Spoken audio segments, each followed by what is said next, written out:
எல்லோருக்கும் வணக்கம். Welcome to தங்கம்மாஸ் easy kitchen. இன்றைக்கி ஈஸி கிச்சனில் ஒரு அருமையான செம்பா ரவை கோதுமை உப்புமா எப்படி பண்ணுறதுன்னு பார்ப்போம். இந்த உப்புமா ரொம்ப ஈஸியாக பண்ணுறது எப்படின்னு பார்ப்போம். நான் ஒரு குக்கர் பேன் வச்சுருக்கேன். நான் நல்லா ஹீட் ஆகிடுச்சு.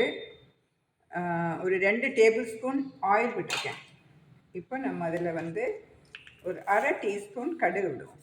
கடுகு உளுத்தம்பருப்பு. கடுகு கொஞ்சம் பொரியட்டும். நல்லா பொரிஞ்சிருச்சு பாருங்கள். நான் கேஸை நல்லா ஸ்லோ பண்ணிட்டேன். கொஞ்சமாக கறி லீவ்ஸ்,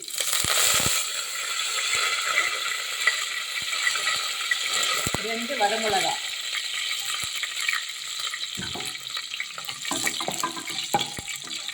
இப்போ நம்ம இதில் காய் போடுவோம். நான் வெங்காயம் யூஸ் பண்ணல, ஏன்னா இது சாயங்காலம் வரைக்கும் நல்லாயிருக்கும். பாருங்கள், ஒரு கப்பு கேரட். வீட்டில் என்ன காய் இருக்கோ அதுதான் போட்டிருக்கேன் நான். நீங்களும் அந்த மாதிரி செஞ்சுக்கலாம். அது பாருங்கள், நான் புடலங்காய் இருந்தது வீட்டில், அது ஒரு பொடியாக நறுக்கி அது ஒரு கப்பு. மஷ்ரூம் இருந்தது, அது 2 போட்டிருக்கேன், பொடியாக நறுக்குனது. சீவி போட்டிருக்கேன் நான். எல்லாமே சீவி இருக்குது அடியில், ஈஸியாக இருக்கும் உங்களுக்கு.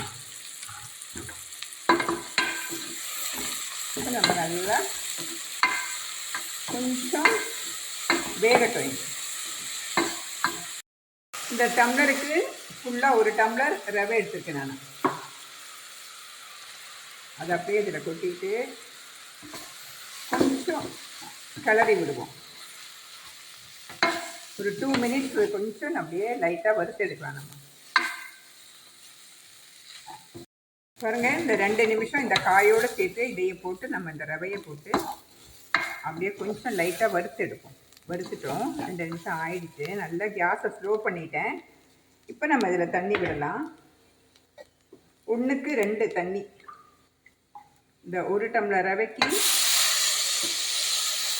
மெதுவாக ஊற்றுங்க, ஹீட்டாக இருக்கு.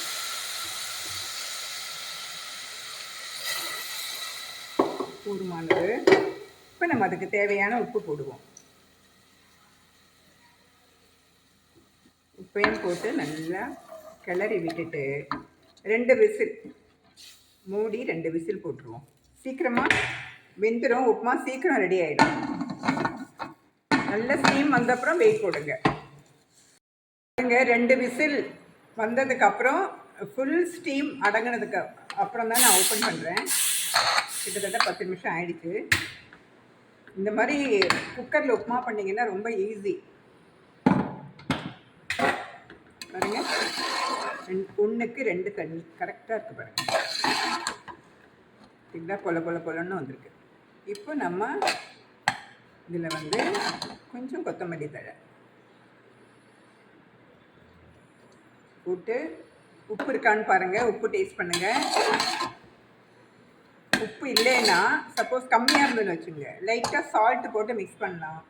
இல்லைன்னா கொஞ்சம் தண்ணியில் அப்படி இதை எடுத்து அப்படி தளித்து விட்டால் கூட கரெக்டாக இருக்கும். நம்ம இது உப்பு டேஸ்ட் பண்ணுவோம். உப்பெல்லாம் கரெக்டாக இருக்குது. இதில் என்ன ஸ்பெஷாலிட்டினா, நான் வெங்காயம் போடல. நீங்கள் வேணால் வெங்காயம் போட்டுக்கலாம், தேங்காய் பூ போட்டுக்கலாம். இதெல்லாம் போட்டிங்கன்னா சீக்கிரமாக யூஸ் பண்ணணும். இந்த உப்புமா காலையில் பண்ணிங்கன்னா நைட்டு வரைக்கும் ஒன்றுமே ஆகாது, அப்படியே இருக்கும். அதனால் நம்ம இப்போ சர்வ் பண்ணலாம். பாருங்கள், வீட்டில் இருக்கிற காய்கறி வச்சு வெங்காயம் தேங்காய் பூவெல்லாம் போடாமல் ஒரு அருமையான செம்பா கோதுமை ரவை உப்புமா ரெடி ஆகிடுச்சு பாருங்கள். இது உங்களுக்கு ஈவினிங் வரைக்கும் அப்படியே இருக்கும். இதே மாதிரி நீங்களும் செஞ்சு பார்த்துட்டு எல்லாருக்கும் ஷேர் பண்ணுங்கள், கமெண்ட் பண்ணுங்கள், சப்ஸ்கிரைப் பண்ணுங்கள். Thank you very much.